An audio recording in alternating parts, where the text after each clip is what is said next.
Each week, much of it in an innocuous-looking country cottage. In 1 year alone, they supplied 40% of the speed used by Britain's youngsters. But today, the gang's reign ended when the last members were convicted. In this remote cottage in the rolling Hertfordshire countryside, police discovered a drug-making factory, part of Britain's biggest ever amphetamine sulfate racket. Inside, officers found amphetamine sulfate bagged up and ready to sell, and a sophisticated laboratory with tubing, heating, filters and all the ingredients necessary to produce the drug known as speed. There were pumps to get rid of the telltale smells, even gas masks to protect the gang from intoxicating fumes.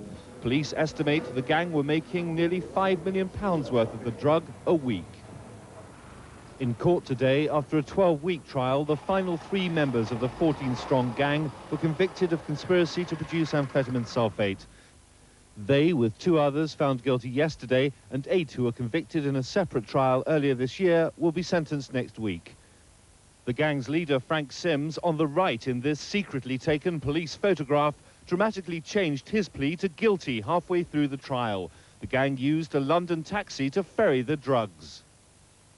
Police believe the gang made amphetamine sulfate worth tens of millions of pounds and were manufacturing and supplying almost half of the drug available on the streets of Britain. Glenn O'Glaser, ITN at Wood Green, Crown Court.